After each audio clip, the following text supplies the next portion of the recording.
Right now, the world isn't just reopening.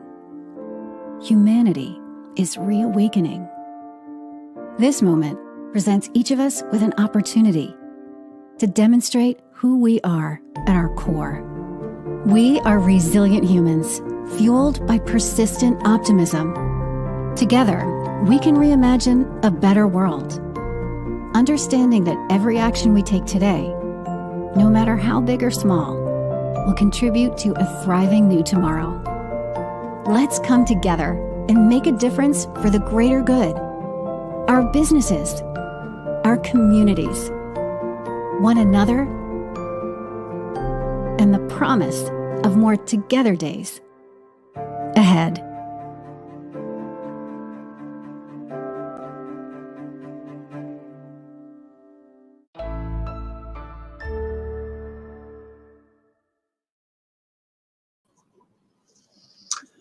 Dear ladies and gentlemen, good afternoon.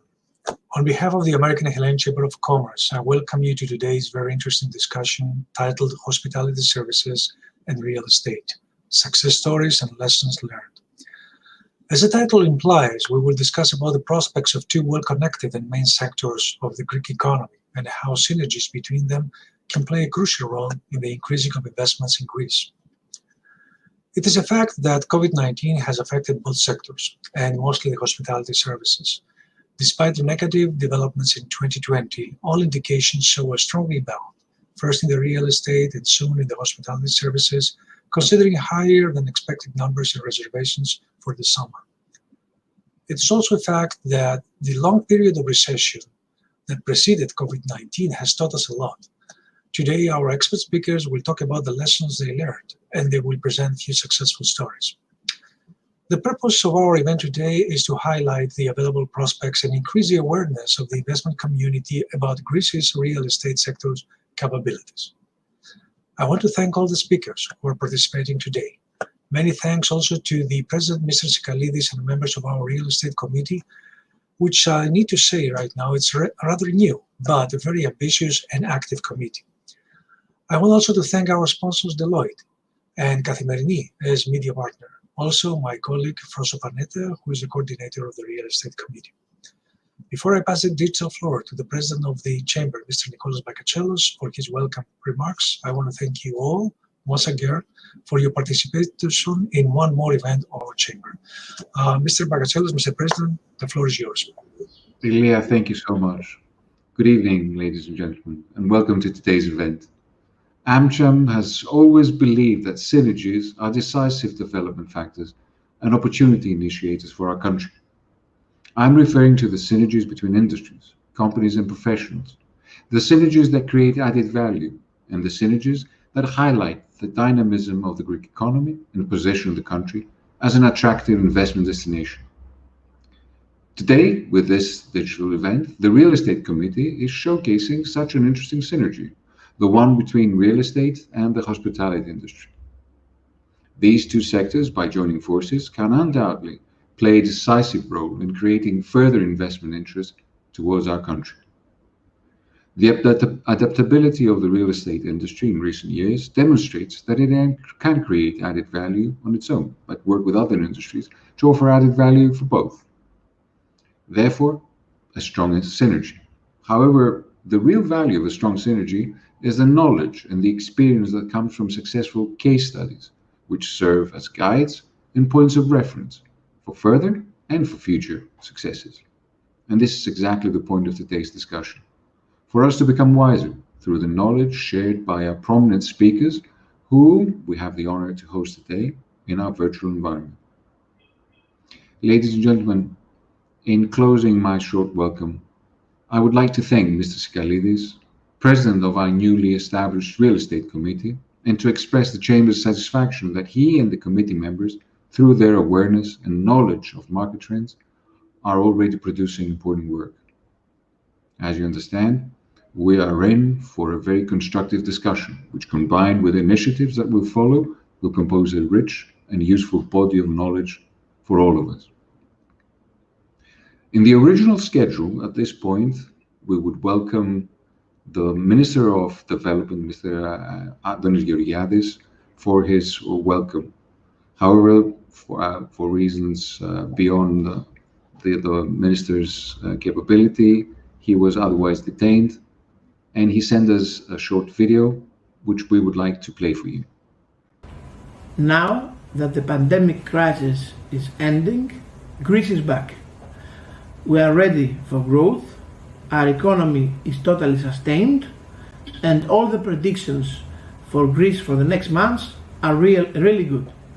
The real estate market, as you can see with a very easy overview, goes very well, and the optimism in the country and in all the business community is high.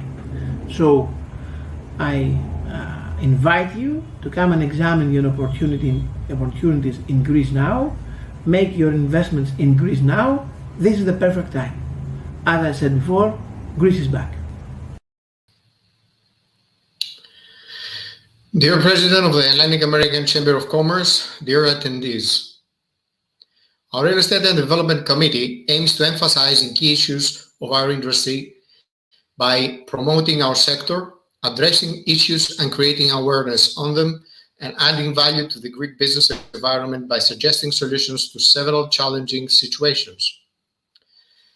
It is a pleasure and an honor having today with us such esteemed guests who will guide us through this interesting session.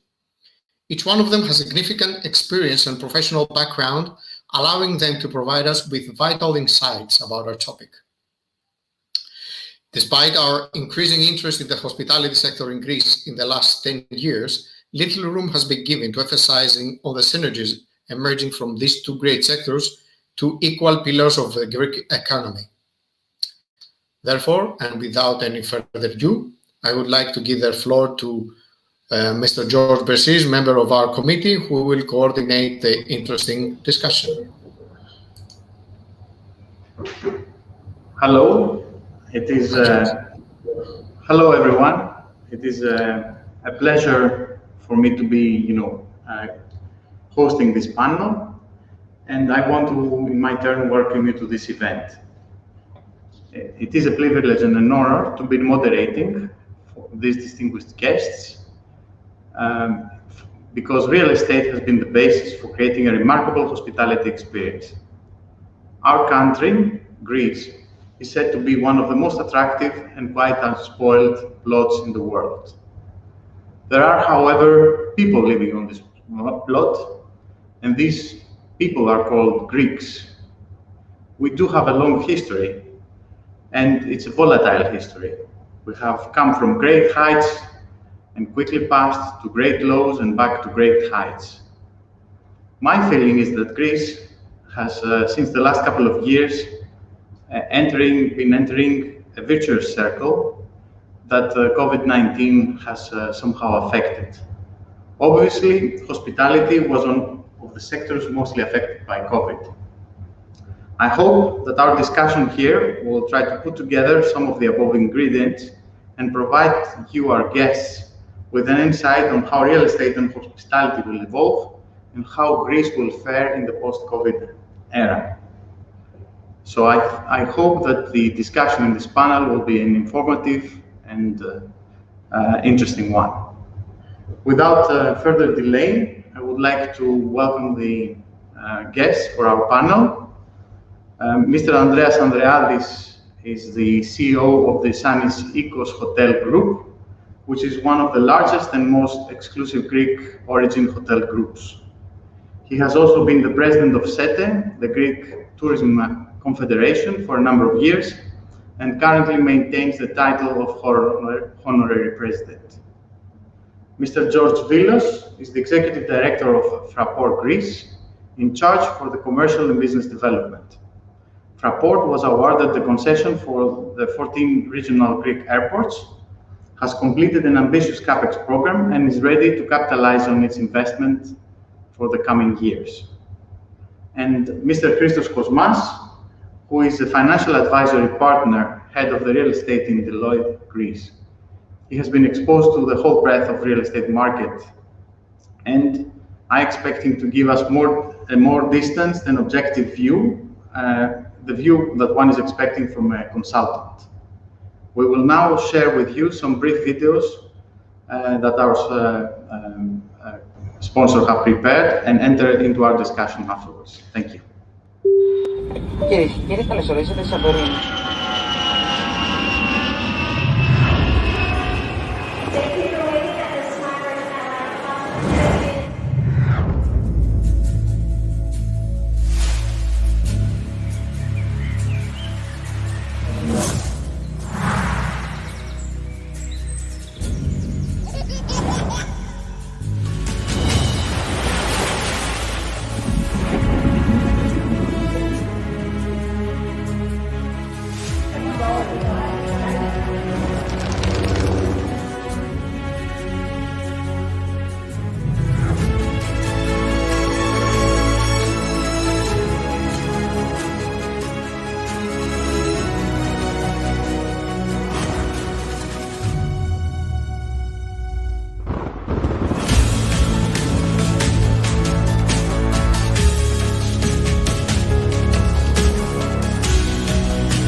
COVID-19 has been talked about as a time machine to the future. At this peak moment of acceleration, there has never been a better time to consider the choices you will face when the constraints come off. Where do you want to go? How quickly? And are you ready to get there? While every organization will have a different starting point, the ultimate end goal should be the same: to redefine the importance of work in the future of work. Work isn't just a series of steps or outputs, nor is it just something people do. Work is the key to connection. Work is the key to creativity. Work is the key to innovation. If done right, work is the key to productivity and bottom-line results. What can happen when we apply the principles of architecture to the work itself? Form and function, art and science, design and build. Great architectural design draws us in and enlarges our experience, often in ways we can't entirely explain. Re-architected work can do the same. Re-architecting work will distinguish and elevate your business, your people, their potential, their productivity. Put work at the center of your transformation efforts, and you'll make work better for humans, and humans better at work.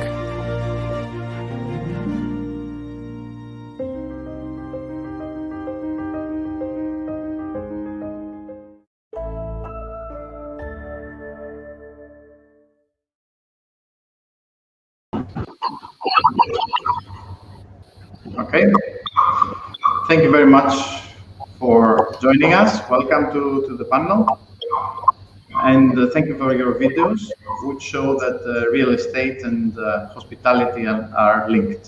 In particular, your video, Mr. Kormas, about architecture was even more relevant, I would say. So let me start with you. And as a specialized transaction advisor who has a good overview of the market, can you please give us a macro picture of the foreign direct investment and the M&A activity in the real estate with a particular focus on hospitality. Can you comment on the outlook for the country and the current investor appetite? Certainly. First of all, thank you, George, President. It's a very good opportunity for me to be here at this, I believe, crucial point in time for Greece, but also a very promising moment for Greece, because I think the outlook looks positive right now. But if we want to stick to the facts for the beginning, I would say that in 2019, Greece had built a great momentum, and this was shown with the macroeconomic indicators back then. For instance, you mentioned the foreign direct investment that grew substantially. It was 4.5 billion in comparison to merely 200 million back in 2010. So we have made a lot of progress. And this, of course, was stopped due to the lockdown. And if I give you another indicator, the gross domestic product of Greece, that was negative for many, many years. Most probably we have the record even a greater period than the Great Depression. But for the last 3 years, up to 2019, we were experiencing positive growth, almost 2% in 2019. Then in 2020, due to the lockdown and the pandemic, we had a drop, a negative, more than 8% reduction in GDP. But what we see now from our international network and also other esteemed international analysts, we expect a rebound, a very good rebound of an average of more than 3%, around 3.5% for the next 5 years. So imagine a 3.5% per annum for the next 5 years. So it's a very positive sign. And I would add to that we have had 3 positive upgrades in Greece's credit ratings. The last one was by S&P April 2021, BB with a positive outlook. And we also expect to have a cut in the corporate income tax by 2%. This is for voting in the parliament, and this will be a great boost for the economy. I will also say that the RRF funds allocated to Greece, which are above 70 billion, so this is the Resiliency Recovery Facility of European Union. So this is targeted to remedy some of the effects of the pandemic. So we're expecting a lot. And if I have the time to also give you an answer to the second part of your question, how I see the M&A landscape in Greece and the outlook and what the investors think. What we have is we have some mega deals, like it was recently announced that we had a deal with Mondelez and Chipita, which was more than $2 billion. So it's in the same league with the deals we had with Fraport. Mr. Villas will tell us about this. And the Hellenic transaction, you know, deals that were above 1 billion euros. So this is a vote of comfort for the Greek economy. We had the approval of the state aid and the share capital increase for Aegean, together with the funding from the local banks exceeds 300 million. So it's another vote of confidence for Greek hospitality. And we also have the Hellenicon project, with Lambda securing more than 2 billion of resources to fund and start the first phase of the project. And in general, you know, we have a lot of good development projects in Athens, in Thessaloniki, in Crete, and we see a lot of investment appetite. I would say it changed from January 2021. That's when we really noticed a change in investors' appetite. And we did have deals, happening during the COVID era. But now we are going to see a lot of deals and greater in magnitude. For this interesting and positive outlook, I see that Mr. Vilos was nodding his head about foreign investments and things happening in Greece. Can you please talk a little bit about your position, your strategy? How do you view, increasing traffic and passengers in your destinations? What are the investments you have made, and what do you expect in the economies to carry over from the investments you have made? First of all, I would like to say that it is my great honor participating in this very interesting panel, and I would like to thank Hellenic American Chamber of Commerce for inviting. Airports, as all of us know, are the first and the last gateways for the vast majority of tourists visiting Greece, and thus responsible for the first and last impression that the country gives to them. This fact, from its own, dictates how important is the excellent airport experience to the overall evaluation, to the overall image and promotion of the tourist destination. Our company, Fraport Greece, through its massive infrastructure works, has transformed the 14 Greek airports to proud, let's say, ambassadors of Greek hospitality, investing heavily in safety, functionality, operational excellence, and seamless traveling experience. Moreover, Fraport Greece is committed to work systematically and in line with the best-in-class practices in the aviation sector, having as target the increase of passenger throughput at all 14 airports through the attraction of new airlines and routes. Taking into account, however, the current circumstances, the major objective is the quickest possible recovery from the pandemic and the return to the pre-COVID traffic volumes.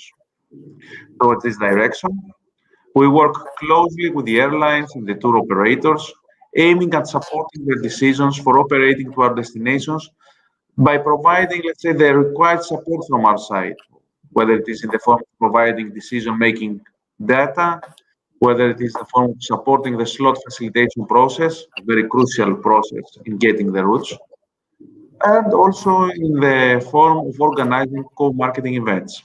But also, apart from this kind of support, we help them by stimulating and participating to the formation of joint supportive forces with the state, the local authorities, and other stakeholders. This partnership mentality has been greatly appreciated by the airlines, a fact that is proved by their vote to our 14 destinations all these years and during the current crisis as well. Moreover, our company Fraport Greece has extensively supported the promotion of all 14 Greek destinations that it serves through the implementation of targeted actions such as the participation at congresses and tourism forums and the efficient use of our own media such as our magazines, our sites, and others. And as I said before, with the formulation of synergies with the state, Ministry of Tourism, the Greek National Tourism Organization, with the private entities, SETE, Marketing Greece, local stakeholders such as the regions, the municipalities, the hoteliers, the hotels associations, and other key strategic partners which have with us a common target, which is the implementation of coordinated and targeted destination marketing activities. Focusing on the developed related synergies for the promotion of the various destinations that we serve, we have established partnership schemes with local authorities and other key stakeholders. For example, we have established the so-called Chania Tourism Partnership, in which Aegean Airlines, Marketing Greece, Chania Hotels Associations, and Eurobank also participate. We have also established the Kavala and Thasos Tourism Partnership, in which we have partnered with Marketing Greece again, the Hotel Associations of Kavala and Thasos, and the Kavala Chamber of Commerce. In the same context, we also participate in the Central Macedonia Tourism Partnership, members of which are Marketing Greece, Aegean, Eurobank, the region of Central Macedonia, the municipality of Thessaloniki, the tourism board of Thessaloniki and Chalkidiki, and the hoteliers of Thessaloniki. Especially under these current circumstances, as these have been shaped by the pandemic, the importance of tourism-related synergies are more than ever vital, with all partners sharing a clear-cut, a long-term vision, a common strategy, and will have attainable mid and short-term and clearly defined targets. Last but not least, there is no doubt that tourism is the catalytic factor for local development, which is directly linked with the well-being of local businesses and good employment rates throughout plenty of local economic sectors, while it stimulates the attraction of foreign funds for new infrastructure developments. In Fraport Greece, we fully admit our role and contribution to the local tourist development, and we work systematically and hard for the attraction of additional airline activity at our destinations. Thank you very much. So my next question is to Mr. Andreadis. Well, actually, I would like you, before you answer my question, to also please make a comment on what Mr. Vilos has said on the services offered by Fraport. If you have been able to experience, an upgrade in the services and in the partnerships mentioned. And then I will address a question to you, but I don't know if you want to make a comment. Yes. First of all, George, thanks a lot. I'm very happy to be with my fellow speakers here. Thank you for the chamber, the American Chamber, for inviting me to say a few things. I apologize. I was in another important call, so I joined later for this. I mean, look, on your question about Fraport, it's really amazing what Fraport has brought in. Being, and feeling daily the comments of guests who started coming, because just the beginning. And now, I mean, most people have not seen what has been done in all these airports in Greece. Of course, we've seen it, but we need the guests to see. I tell you, this is one of the major drivers and of the same, effect, or maybe more, of how Aegean has affected Greek tourism in the last 10 years. A similar level would be the effect that the Fraport investments will have in the development of Greek tourism. It's very important, the first and last impression, to be good, and I have to say Fraport have done a great job. They've invested more, to be honest, than I expected, which is great, and the services as well are very good. So there is no doubt this is a very big driver for the future years for Greek tourism. Thank you for your kind words. And I think this shows that it's not only talk, but it's also, the real economy behind. So my first question to you is has to do with your expansion outside the Greek borders. I mean, you are one of the best-known ambassadors of Greek hospitality. I believe you are practically one of the best, if not the best operator in the niche market of luxury resorts and all-inclusive. And you have recently expanded into Spain and Portugal. Can you give us your views as to the advantages and disadvantages of Greece versus these other two destinations? What are the competitive advantages that Greece is having? Yes, thank you, George. Firstly, I need to say that this is our first year. We finished our first project in Marbella in Cordicos, Andalusia, and we've acquired another couple of properties, one in the Algarve in Portugal that is in the phase of permitting and development, and another property in Mallorca. So we are at the moment looking into 3 properties there versus the 4 properties of Icos in Greece, but we are expanding in Greece as well to Creta, and we have acquired another property in Corfu. So there will be more growth in Greece.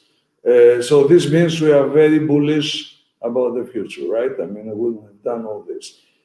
Now, what we are trying to do, and I will come to the specifics of your question. Obviously, we are a Greek DNA brand. We are trying to move to a country, Spain, which is the #1 tourism market in the world. France is slightly bigger, but in resort business, Spain is #1. It's about 4 times bigger than Greece. So we are trying to bring the know-how and the Greek DNA in a market that is, as we understand, extremely competitive. We are playing in the league of Real Madrid, and Barcelona is different. We have great teams here, but that's another league. So one can understand the challenge we are facing, but we love challenges, as we know, George. So now, since we are there 3 years and we've established a great international team with 200 Greek expats who've moved to Spain, together with about 500 local Spanish and international colleagues, I have a better, obviously, feeling of how things look in Iberia compared to Greece. So obviously there are pluses and minuses in every country. I would very quickly say, from the real estate perspective, as well as the hotel perspective, obviously the advantages of Greece is cheaper labor and more flexible labor rules. Greece has this island factor, which Spain is missing, except the Canaries. We have all this offering of countless islands, which is unique. We have the ability to develop less GBA per property, only 20% in Spain. You get up to 50%, and in Portugal, I have to say. However, the GBA we develop is closer to the beach. We can develop 50 meters for hotel rooms and 10 meters for public facilities from the beach, whereas in Spain, if you don't go to a brownfield, distances are far bigger. They go to 100 and sometimes 200 meters. Actually, in the Algarve, we acquired the brownfield, but if we were to go to a greenfield, we would have to go 500 meters away from the Atlantic. So, you know, it's far more behind the properties than Greece has, which is a great advantage. Our country should never lose, and SETA is working a lot around this because that's a real risk. Because, you know, our country has 50,000 kilometers of beach, whereas these countries have almost covered all their beach. So, you know, Greece has a unique opportunity to develop beaches. And obviously, because we have all this beachfront length, the real estate is significantly cheaper, even in prime locations still, compared to Spain, and even Portugal, I would say. You know, we have also a very good image as a country, marketing-wise. Greece, although we always complain about the image of the country and so on, we have a fantastic name as a holiday destination. We have a fantastic name for the hospitality of the Greeks. And after the COVID, we have, which I have to say, both the government and the private sector handled very well, especially stage 1, but even now, the fact that, for example, the Greek government said we open on this date and so on, something Spain didn't do, has helped to put Greece in a prime pole position for the future expansion. Now, all these are positive things for Greece. And, you know, also seeing the Greek staff and the Spanish staff now, I have to tell you, Greeks do more from their heart. Spanish colleagues are better educated, but they are less driven for service for their heart. So it is more difficult for us to find similar characters like we find in Greece, although obviously they are also Mediterranean, so we find that in Portugal. Portuguese are more similar to us. Now, in the big part, because there are disadvantages, not big, but there are. What are there? First of all, the infrastructure. The ground transfer infrastructure is totally outdated. Thank God now with Fraport and with the airport in Athens, at least our airports get better. But of course, you cannot compare the airports of Palma or Malaga, size-wise, with more than 10 million international arrivals, with the airports in Greece. So the flight frequency and the big infrastructure in Spain is a huge advantage. Also, the fact that they are concentrating the development in specific areas allows them to build a lot of better infrastructure from wastewater treatment to all the facilities within confined areas. Let's not forget, for example, we are standing in Santa Lucia between Marbella, which is 140,000 people, and Estepona, which is another 60,000. So it's a big city resort area with fantastic infrastructure, 15 golf courses behind, all these things that are very conducive to a development which is more easy. Of course, the opposite is that it's far more expensive the real estate there than it is in Greece. Okay? So that's the infrastructure in our country is a big drawback that we have to work a lot. And also this εκτός σχεδίου δόμηση, building anywhere something has killed all this planning, which is very important to say, because so I don't stop saying that, the planning laws and the development of tourism is key in Greece for the future of Greece. We cannot continue building anywhere, everywhere. So we have a more difficult business environment to navigate, there's no doubt. I mean, there, businesses are more welcome in general. The overall public is much more conducive and open to business people than it is in Greece. So we never felt in Spain or Portugal as enemies of the state or the people. On the contrary, we were from day one really helped by everybody there. So that's a big advantage for any investor. And obviously, Greece is much more seasonal because of the lack of infrastructure. There you have it's not only the weather, Creta or Rhodos, all of Greece has a great weather, but there you have a 12-month season, or even 12.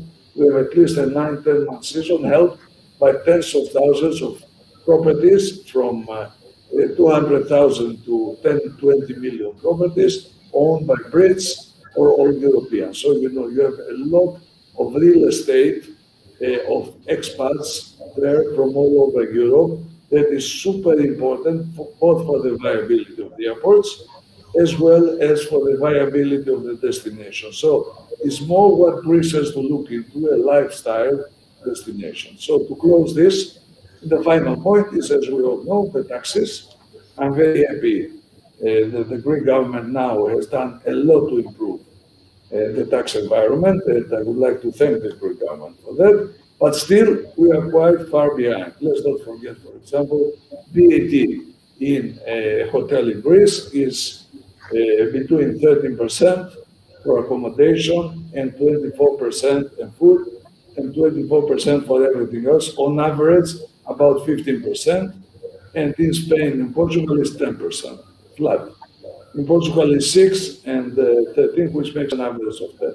So count these 5% points on all your turnover, and you have the answer, of how much this is putting Greece at a disadvantage compared to Spain and Portugal, and obviously Turkey, which has an 8% flat.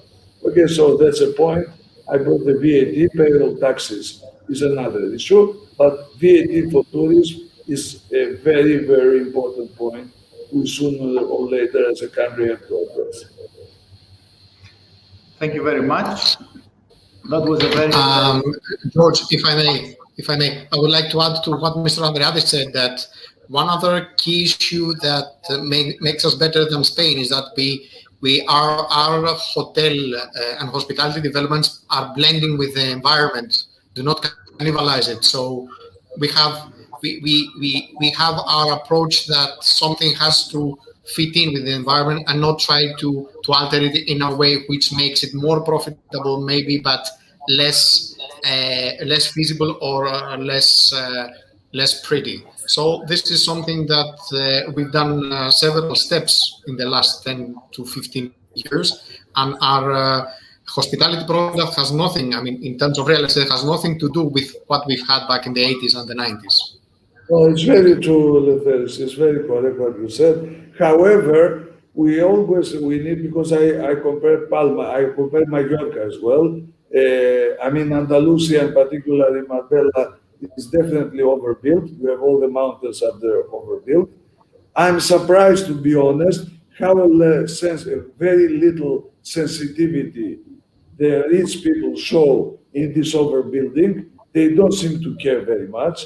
They have a lot of vegetation that covers a lot of this, and they love the city resort because they have all the facilities. So not everybody, I'm not in favor of this. I'm more in favor of the Greek way of doing things, but this has the side effect that you spread all over the country buildings, and this is also having many disadvantages. So we have to see the pros and cons of city resort environments with concentrating and build more, but with a beautiful seafront. I mean, the seafront of Palma or Marbella is incomparable with anything compared even to Chania or Heraklion or Rhodos, not to go to smaller places. They have beautifully landscaped beachfront roads for bicycles, for this. So, it's a different approach. I think Greece can learn and do it much better. In the end, the fact that we have a much bigger beachfront and we have not overbuilt the country, although I hear many people complaining that Greece is overbuilt, the reality is we are very little overbuilt. I mean, believe me, we made a study before we said it. Out of the 15,000 kilometers of beachfront of Greece, all tourism beachfront allocated is 200 kilometers. So all tourist installations are 1.5% of the whole beachfront of Greece. So Greece has a lot of illegal construction on the beach, but most of it is undeveloped. So it's a huge opportunity for Greece, but we need a planning law. We need a planning law that never any government touched. We need climatology and planning law. If we do this, we can learn and do much better in 20, 30 years than where Spain is today. I have no doubt about it. I agree with you. I think it's a pity the minister could not stay with us to ask him a little bit about the infrastructure projects that you mentioned for Spain and what is in the plans of the government for Greece. Of course, the infrastructure is much more difficult for Greece given the islandic nature, with so many islands, very hard to build so much infrastructure. But I would also assume that the minister would tell you that Greece has already started, the initiative for the cadastre, for the κτηματολόγιο, and the new zoning and planning laws, and are being implemented. So hopefully, in a couple of years, Greece will have a much better, urbanistic outlook, and developments will be easier and more organized. Of course, George, on this, because that's really a key part from this kind of real estate discussion we're having here. I would like to point out that the main problem Greece is facing is not the political will, in my opinion, all you said, and I'm sure from the Prime Minister, the Minister should talk regularly with all of them. They are very willing, and I don't think this part of development of Greece, there is a party in the opposition that is against it, because I don't think tourism has any kind of political color. The big problem of our country is there is no clear plan and vision over 20, 30, 40 years. What do we want to be as a country in 20, 30, 40 years? I mean, do we want to be the lifestyle country we dream? To bring Greeks and foreigners who love to live here all year round, to bring all these nomads from around the world, to bring people, to attract these people, which means all industries will be helped, or we want to become an industrial hub. There is a debate that is ongoing forever, and that's an answer we need to see. Do we want to have a clear planning law around this or not? What is the vision? And does the political system and the social partners agree on a strategy, or is going to go on autopilot in the end as it has been going forever? If we don't, structure a certain way of vision and clarity that starts from education, starts from health, and to structure our future, are we going to be the Singapore or the Florida or whatever of Europe, or are we going to be a hub of industry or of transfer? I do say industry is not part of Greece, but do we want, what is one thing in a small country like Greece that will make us to be this unique country in Europe? If we don't have this clear in our heads, we're going to go all over the place. And Greeks have many different opinions, as we all know, forever since our birth, and that's an issue, So I think this is where the problem starts, and we are going as the flow goes without having a clear understanding, and political parties apparently don't have an understanding of this. So, or they cannot clarify it because they see their life within 4 years or 8 years, So that's a big problem for the country. Thank you for this. Now, after this, interesting discussion, which I think it was not totally real estate related, more, it was a little bit also had to do with philosophical, thoughts. My plan was to put forward to every guest a COVID-19 situation. So let me start with Christos Kosmas, and if you can comment a little bit what has been the COVID-19 impact on hospitality, and what do you think will be the effects of COVID, particularly of a permanent nature, and on real estate and hospitality? More or less every one of the other guests is going to get a similar question, so please be prepared. Yes, okay, it's very relevant to what we are facing now. And I have to say that I found what Mr. Andreadis said very intriguing. And it has to do with the changes, the real estate changes we expect to see in the future. The messages we receive from our global network, especially from the US and the UK practice of Deloitte, is that real estate is going to change. In a sense, the way people live, travel, work, I would also say use their properties is going to change. So we need to adapt. And let's say we are moving from this mode of location that everybody was hearing the last few years to a more data-driven, digital, I will also say sustainable future. So the future of mobility and the future of work is changing.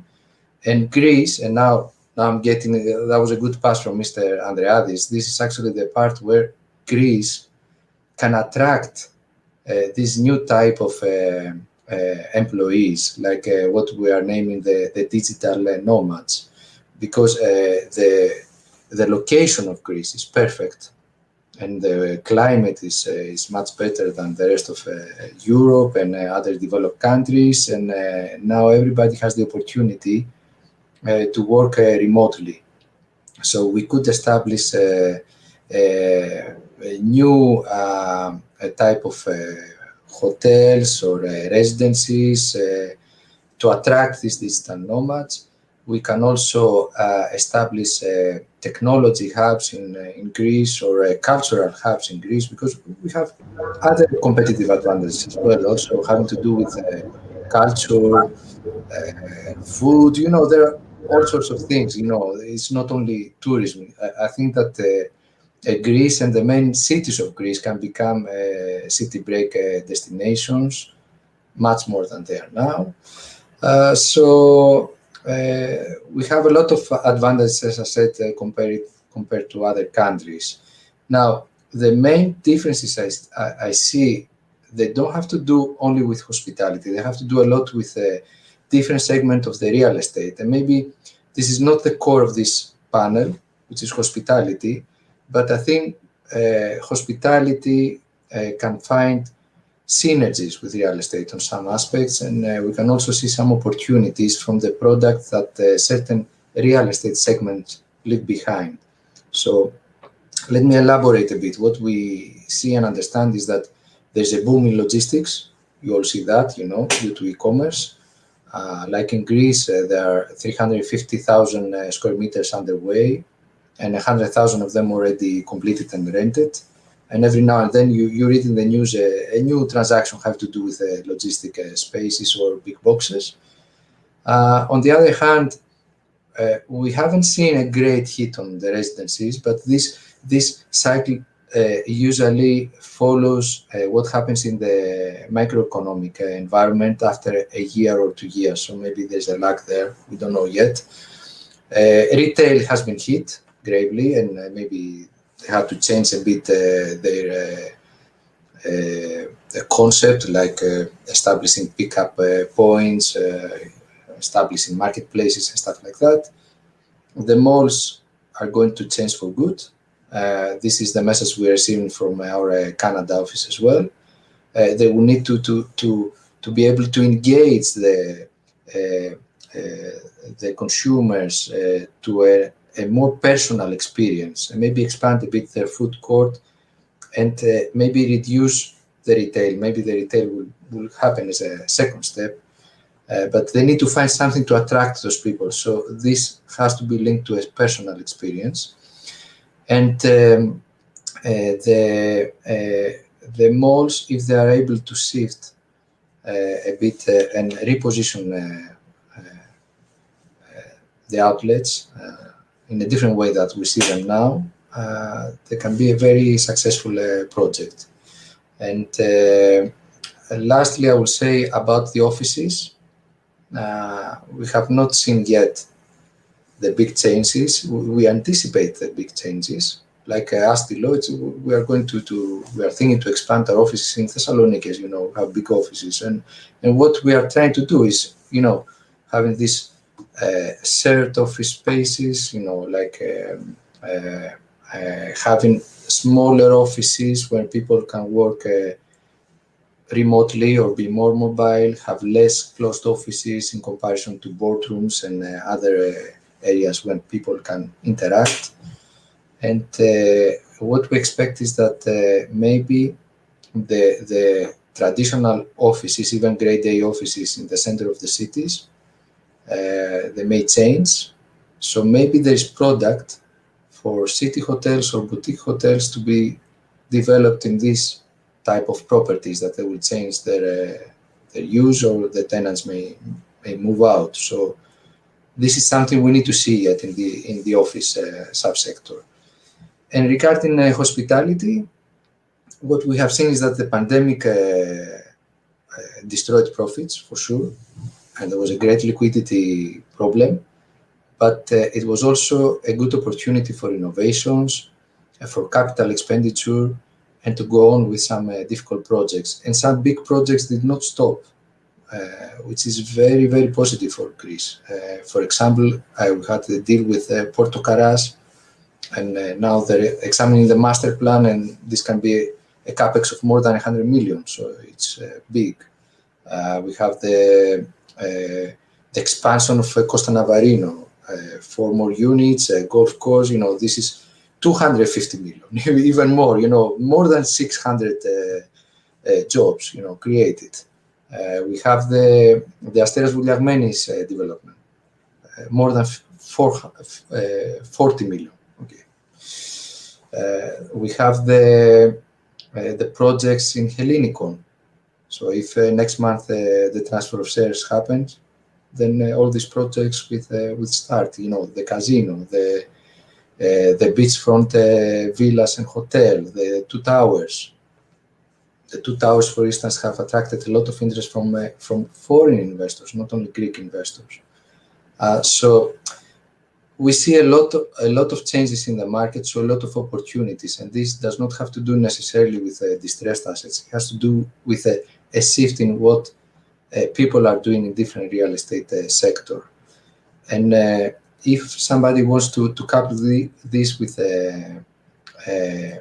hospitality, it's a very good case for Greece, because all these different schemes with residencies, branded residencies or serviced residencies by hotel units, or even in the towers I mentioned in the Hellenicon, these are new types of new concepts for Greece that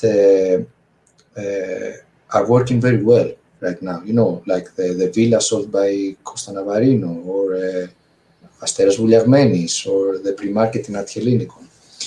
So we see a lot of interest for Greece from serious investors, local and foreign ones, and some of the Greek real estate developers have managed to attract serious funding, and they have very innovative ideas.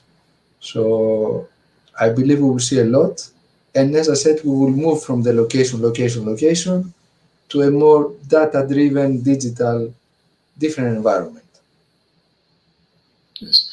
Thanks, Christos. I'd like to add on this that it seems that hospitality by itself has played its own role in emerging trades, not only in real estate, but also in business activity, because if there are people that are coming to a country to see and spend some time by relaxing in the beach or in the city hotel or in a resort and seeing the opportunities that are arising here, then they are more willing to enter on a business scheme and try and find opportunities. That is the main reason why also all sectors of real estate, except of course of retail, are on the rise, because this creates a positive circle that you can see how much room for development do we have in all sorts of real estate, which makes people come here and do what they need to do, what they've done in their own countries, and try to expand our business growth further. George. Indeed.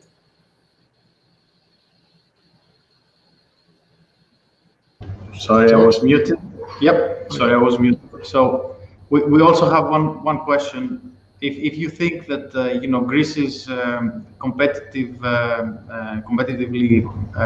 better performance in the COVID regarding safety, meaning a very good performance under the pandemic and the non-existence of crime rate here, if this has been a factor that will be helping Greece's success in the sector. Mr. Kosmas, Christos. Yes, well, Greece has a very good brand name abroad, and this is recorded in several surveys, so it's not just my opinion. And the advantages of Greece have to do more with, as I said, climate, culture, food, and also safety. Safety was one of the things that foreign visitors liked about Greece, and they helped to improve the brand name Greece.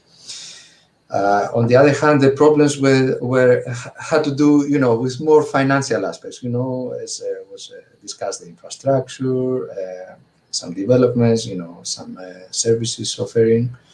Regarding the pandemic, if we see where we stand, even with the vaccines, we are doing better than a lot of other countries. So my opinion is that maybe as Greek citizens that we are living in this era, and we are afraid about ourselves, our kins, and our kids, and our families. But I see a different situation in other countries. Like, we collaborate a lot with Italy, and it's much worse, believe me. We collaborate a lot with the UK, and it's even worse. They haven't gone to the office for more than a year. So I believe we are better than other countries. So we are not great, but yes, that can work for our favor, in our favor. Thank you. Mr. George Villas, now you are the one to get the COVID-19 question. What do you think is the outlook? How are things looking, and what are your plans with respect to the COVID-19? COVID-19 pandemic has massively impacted every part of the global aviation value chain. Everyone involved in the aviation industry cannot but admit that the recent COVID-19 pandemic has been the worst in the history of aviation, with tremendous impact in all businesses across the aviation industry. In 2020, European airports lost about 1.72 billion passengers, a decrease of minus 70% compared to 2019. In other words, 2020 was a year where the traffic levels of the European airports were back to their traffic levels of 1995, where 51% of the airlines fleet was grounded in Europe, and more than 190,000 jobs directly connected to the aviation sector were lost. In 2020, European airports lost around 30 billion euro, whereas on a global basis, airport revenues fell by 65%, or equivalently by more than $110 billion. There is no doubt that the recovery process will be a gradual one and will be harsh as well. It may take 2 to 3 years to return to the 2019 levels. But even in 2021, this year, it is expected that European airports shall suffer again losses that may exceed the amount of 25 billion euro compared to 2019.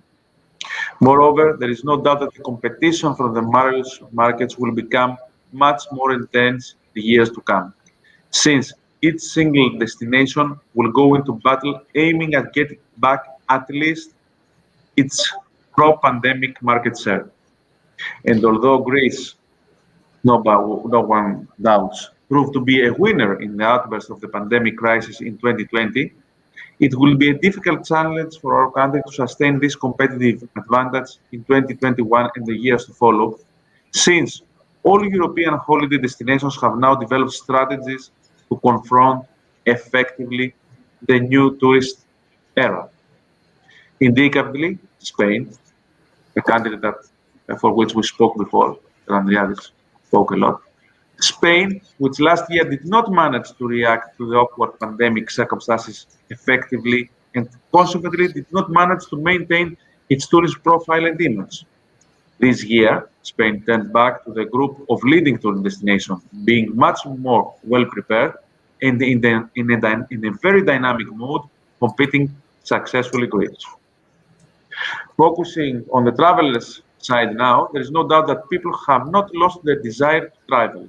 They still want to enjoy a summer holiday break. And in this context, I am very optimistic regarding the recovery of leisure travel, which I expect to be very quick. Nowadays, business traveling is suffering a lot and definitely is going to pass through a long-term recovery path. However, all surveys indicate that the effectiveness of physical interaction on doing business and concluding business deals cannot be replaced by any advanced e-tool.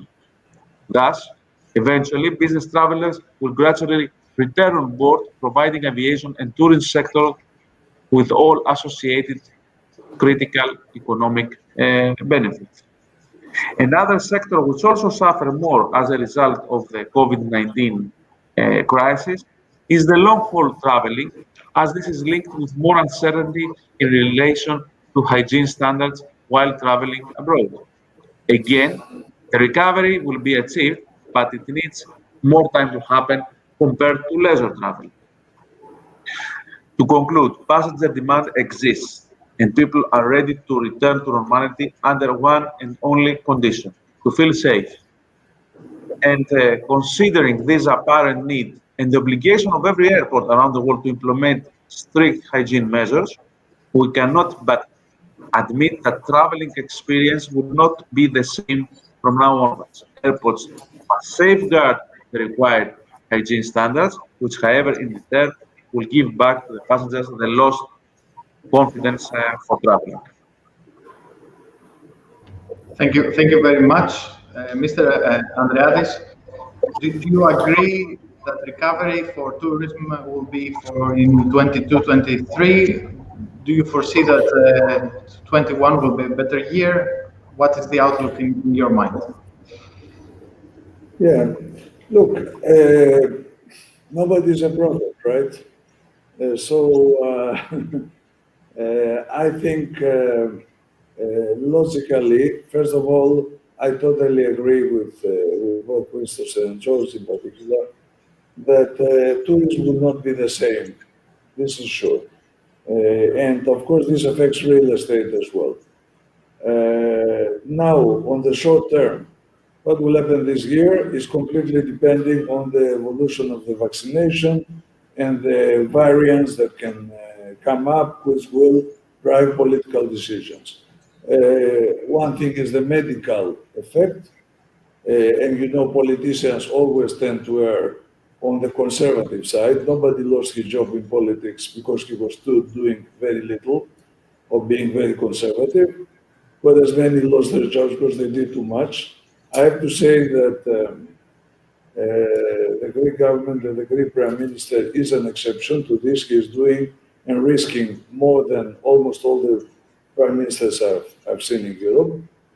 A good example of tending to err on the conservative side is Boris Johnson, who is definitely, and Spain is an example as well, not a good example.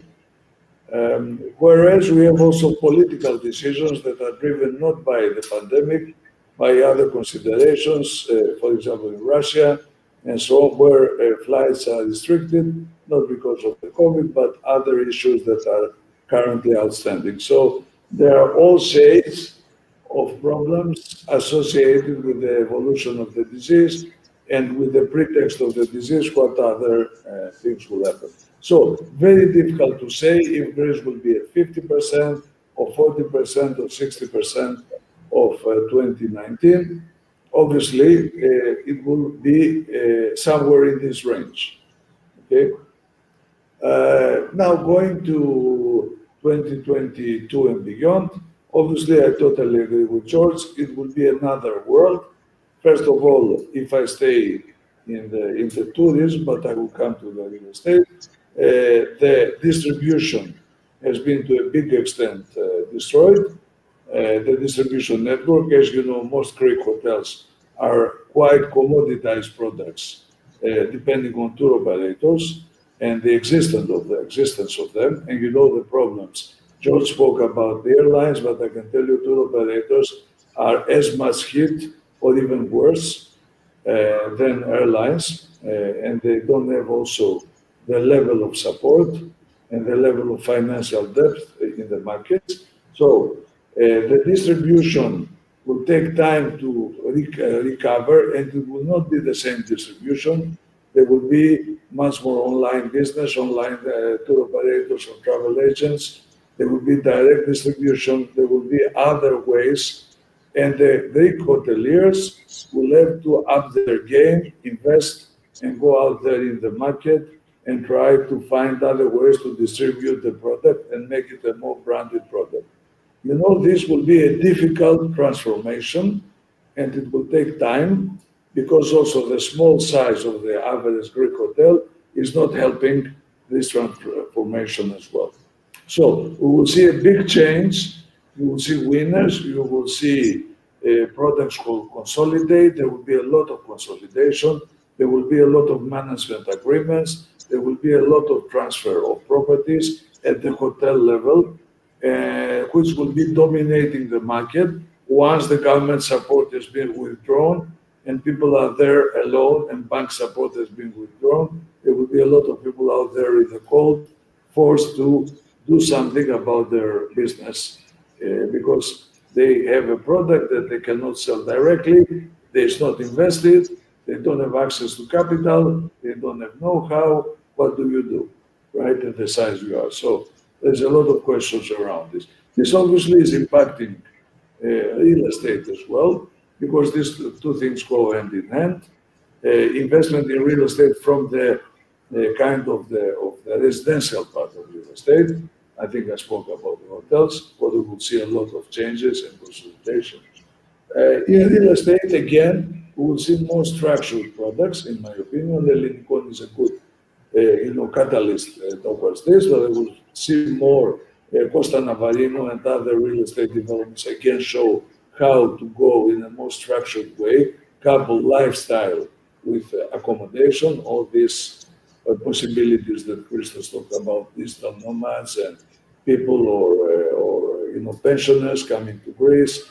I mean, definitely Greece has an amazing opportunity there, but you need products that will attract this kind of people, attractive products and facilities and infrastructure like health, which would be a major consideration and not only around COVID.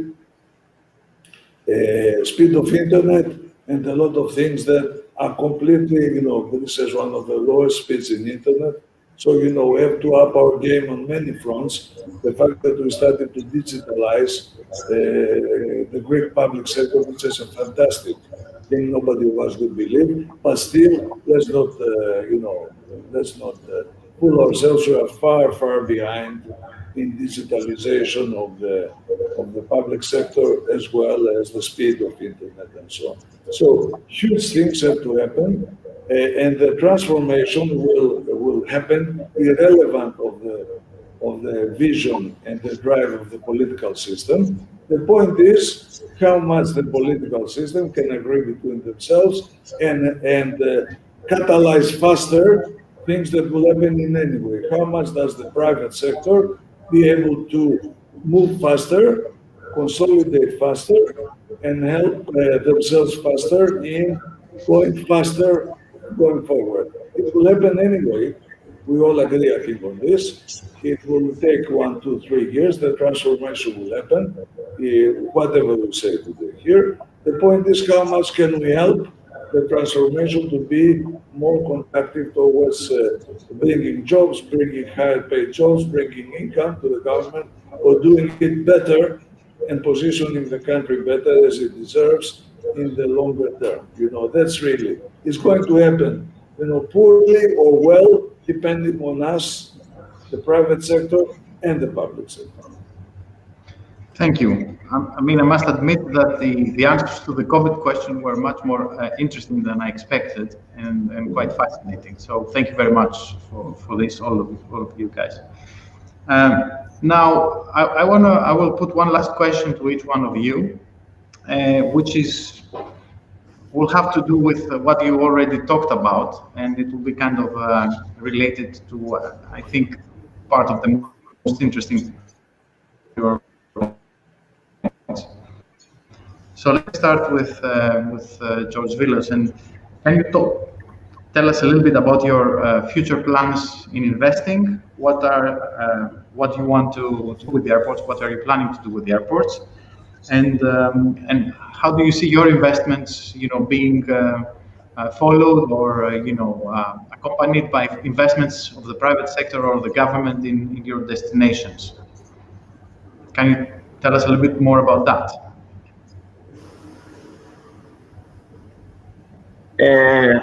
First of all, let me give you a brief overview of our investment, the investment we have done until now. In January 2021, last January, we concluded the construction program, delivering 14 brand new and passenger-friendly airports. It should be noted that the completion of the works took place 3 months before the deadline we had from the Greek state. Our innovative $500 million investment has significantly transformed these airports, which are now ready to welcome millions of tourists who visit Greece every year. We just delivered to the Greek international travelers from around the world redeveloped, safe, and customer-oriented airports that provide new services, greater comfort, and of course, more amenities. Moreover, the implementation of this huge infrastructure project has resulted in the significant enhancement of the 14 airports' capacity, which is the absolute condition for accommodating additional flights and passengers at our airports and thus support local development. Let me remind you that in the recent past, Hellenic Civil Aviation Authority, who was the operator of these airports, was obliged to reject the applications from various airlines for adding new routes in the airports, just because there was not capacity to accommodate this demand. Going back to the construction marathon, despite the various challenges, construction works advanced successfully throughout the first 3 years of the concession, including the peak summer travel periods, and even continued during this pandemic, having to overcome many difficulties and challenges. In other words, we had to execute large-scale construction works simultaneously in 14 fully operational airports. This fact is by itself, I believe, a significant achievement in the history of construction. In brief, our construction program comprised of the construction of five brand new terminals, the expansion and modernization of 5 existing terminals, the upgrade and reconfiguration of 4 other terminals, the renovation of the runways, the construction and renovation of all 14 fire stations, and in general, the supply and installation with new state-of-the-art security and baggage handling systems. Regarding now the upcoming works, these include the development of additional commercial infrastructure in cooperation with existing big partners, for example, with the Aegean Airlines and DHL. With DHL, we just finished the construction of the new cargo unit in Thessaloniki Airport. And one of the plans is the development also of the Thessaloniki Retail Park and other projects based on the needs and requirements of each airport area. Regarding future works, these are purely capacity driven, and Fraport Greece must always ensure that there is always sufficient capacity to accommodate air traffic demand at all times. Therefore, and in this respect, we frequently perform capacity assessments for both passenger terminals and the aprons in order to ensure that we can accommodate the demand. And if we see that we approach the capacity limits of an airport, then we must start designing the expansion plans. All the above clearly demonstrate our commitment and obligation to accommodate sufficiently the airport traffic in Greece, providing always the necessary capacity, safeguarding this way the served 14 destination tourism developmental perspective. I firmly believe that the government and the private sector will increase their infrastructure investments in the destination, since it's the only way towards tourism development. As Mr. Andreadis said, we have to offer a competitive, a complete and competitive product, and infrastructure is a key element of the final product. As we go through an era on unprecedented challenges and intense competition for the Greek tourism, as I said before, it is increasingly important for the state and the private sector to invest in new and upgraded infrastructure, excellent customer service, value for money services, and join harmonized forces, as all of them are critical components towards sustainability, competitiveness, and future development.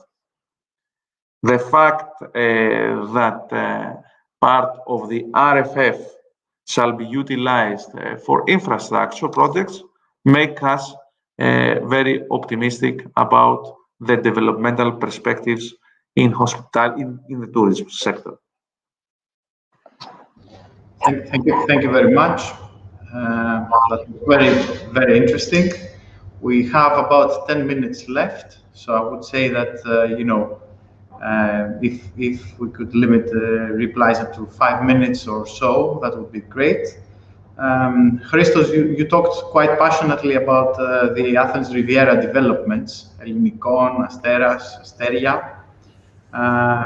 Can you give us our views on the impact all these developments will have in the hospital, to the fact how Athens will be reshaped as a hospitality destination? Yes, thank you actually for this question, George. It's a good opportunity to dive in a bit from the broader environment we were discussing to a local environment, that of a city. And especially the Athens Riviera, the Athenian Riviera, that spans over most of the western part of Attica. We see a lot of development there, and I can think of more than 7 important, let's say, landmark projects that are going to happen there, like the Piraeus Tower or the Papastratos building, and Moving down, we have the renovation, the redevelopment of the Faliricon coastal line. We have the Marina of Alimos with more than 1,000 berths. We have the Hellenicon project that is a huge metropolitan development for a city of Greece, you know. Then Asteria Glyphatas, as you mentioned, and Asteras Vouliagmenis. So we have a lot of projects. They all of them, you know, they accumulate to more than 9 billion euros of development. So we're talking about huge investments for the Greek standards. And especially the Hellenicon project is going to span to a development of over 20 years. And what we see is that the uses that are developed are different. You know, we have marinas, we have casino, we have hotels, we have residencies, infrastructure projects, health and education projects, technology hubs, cultural hubs, a bit of everything. And this is a great opportunity to invest in Greece. And this is why these projects have attracted the interest of foreign investors. And this is a fact that I'm discussing. But moving a bit further away from the financial aspects of the investments per se, I would like to say that these projects always interact with the city. They're not closed, isolated microenvironments that work on their own, and therefore for a specific type of consumers or residents. They interact with the whole of the city, and they have a positive spillover effect to the whole of the city. From a study we have done for the impact effect of Hellenicon, it may affect the Greek GDP by around 2.4%, which is huge. If you think about it, it will create more than 10,000 jobs in the construction sector and more than 25,000 jobs from operations. So the numbers are huge. You know, the tax that the Greek state can gain from this project, there are more than 14 billion, you know, over these 20 years. So the impact, the positive spillover effect is for the whole of Athens, and I dare to say for the whole of the Greek economy. And as a last remark from me, I will also say that it will affect the profile of Athens as a city break destination and as a different city that can now accommodate the digital nomads that we say, attract more tourists, that they will extend their stay in Athens and not just use Athens to as a stop moving towards the Greek islands. We have seen the same with the establishment of the Acropolis Museum. It is said that it has added about 1.5 days per year to tourist stays in Athens. So all in all, we may see that Athens increases its tourist intake by more than 1 million tourists, which is a great number for Athens. And we see a lot of developments starting to happen also in Thessaloniki, in the waterfront area, spanning from the port facilities down to the music hall. And I also dare to say that there are a couple of very interesting development projects happening in Crete. One of them is Wournes, as you know, it's a privatization project. It's named the mini Hellenicon, you know, but it's a huge development for Crete. It can be 150 million capex there, a mixed use with casino, hotels, residences, etc. So it will be a transformational period, I think, for Athens and for other important cities in Greece. Thank you. Thanks, Christos. George, sorry, if I may. Thanks, Christos. I'm glad that we're fully aligned on this. And as you said before, it's time to to reshape the minds of people that visit Athens, that Athens is just the center of the city, because there are other things that you can do and see around Athens rather than stick to the old town, let's say, like Plaka or like the trigon between Omonia, Acropolis and Syntagma. So it is a city, it's a live city, it's a city like most European cities are now, which you can do whatever you want, wherever you want, wherever you can be, not just like the tourist destinations in particular. Thank you. Yeah, I just wanted to comment that I think the Athens was one of the very few European cities which is built on the sea, but never actually had a contact with the sea. And that was due to the fact that when the King Otto and the German court came to Greece, they thought that Greece was a very hot place. So they moved all their houses to the northern suburbs of Athens, Kifisia and so on, because that kind of reminded them of Bavaria. So they never actually expanded the city towards the sea. And then, of course, the airport was built on the sea. And it was not possible for the city to go to the sea and has a decent beachfront. Now the Hellenicon is actually changing probably the whole orientation, and might also, disrupt the Athenian roots, the Athenian German roots, and make them more European roots or Mediterranean roots, to say better. Anyway, this is our last question to Andreadis. And you started talking about, certain parts of a successful strategy in tourism in Greece, meaning to make this as a luxury destination, to have exclusivity, to have tour operators who know what they're doing, hotel operators knowing what they're doing. Can you please put together all these pieces and give us what is a successful strategy in the hospitality sector for the next era? Yes, George, thanks. First of all, spot on, George, your comment about Athens and the beach. It's not only Athens. This is the historical malady of Greece. All over in Creta, in Chalkidiki, everywhere, the beachfront plots were given to the daughter, as a brika, and the best plots which were up with the olive trees were given to the son. As a result, yes, but that was, though, I think that has another historical explanation, which is basically that there were pirates, so nobody wanted to be on the beach. Okay, but it was considered, in Chalkidiki we call them Iamudes. Amudes was the place nobody wanted to be, the beachfront. Was worthless.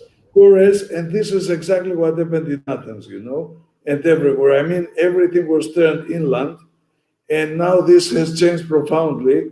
So, Athens, thanks to Hellenico and some other developments, as Christos explained and left also said, are rediscovering themselves as a beachfront city resort.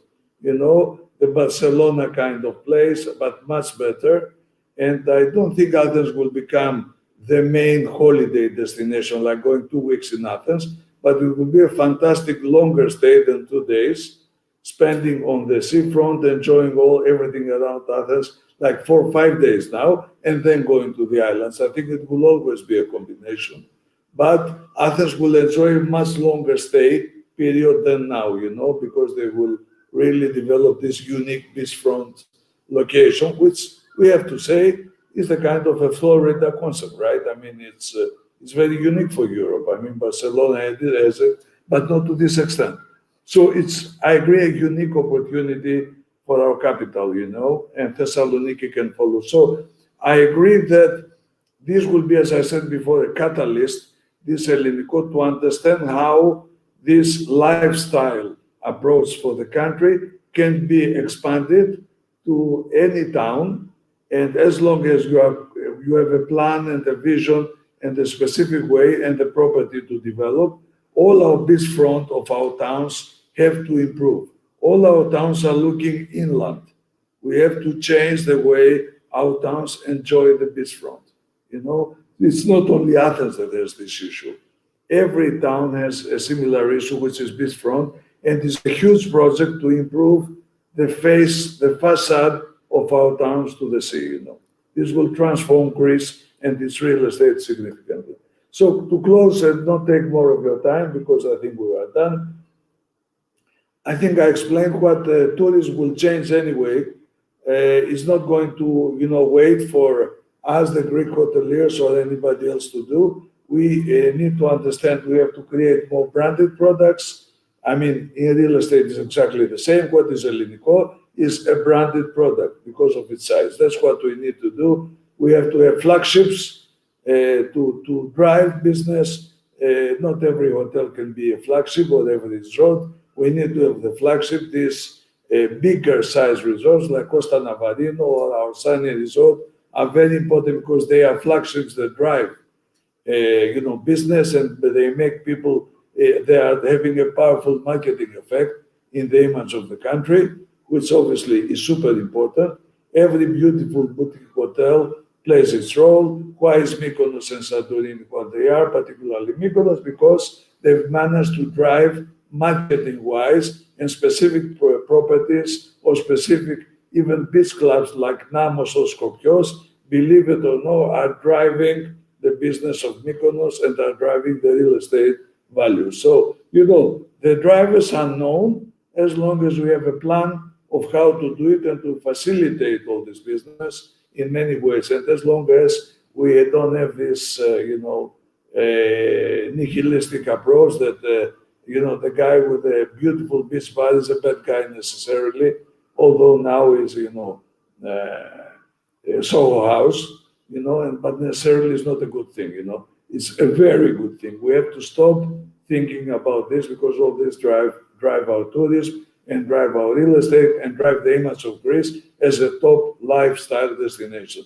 I don't like to say Greece a tourist destination. I want Greece to be the place of the Evzin.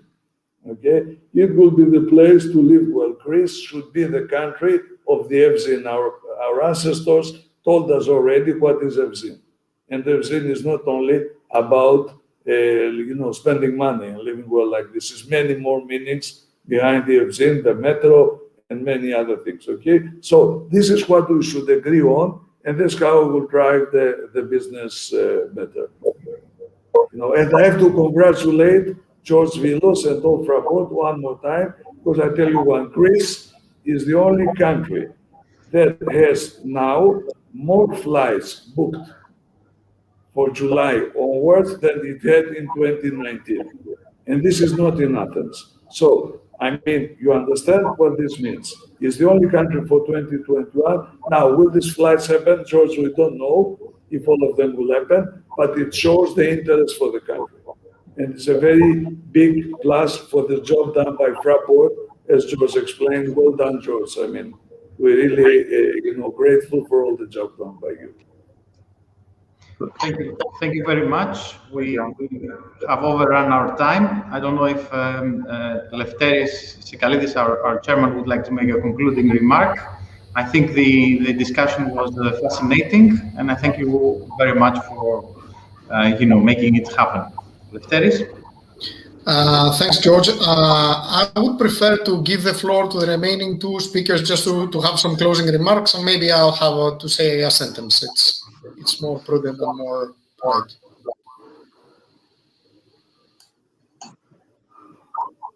I'm done, Lefteris. I don't want anything else to say. You cover up. Okay, so thank you all for participating in this very interesting panel. I said it in the very beginning that it was one of a kind. Having said that, because we've tried to analyze the synergies between hospitality and real estate, something that has not been done in the last 10 years from any other perspective. So by concluding, I would say that having in mind the right building, the right location, respect to the land and the community, then you can create economies of scale, the right product mix, and provide quality of experience to the people visiting our country. We are one of the few countries, and I can reassure you that because I've traveled in several countries, that we have the word hospitality it's very high on our priorities. So we feel very comfortable by having people and serve them in order to have a very great time, from our Prime Minister up to the last person involved in this hospitality chain. Thank you all for the participation, and I look forward to seeing you in one of our future panels. Why not? Thank you. Thank you. Bye-bye. Bye-bye. Very enjoyable. Bye-bye.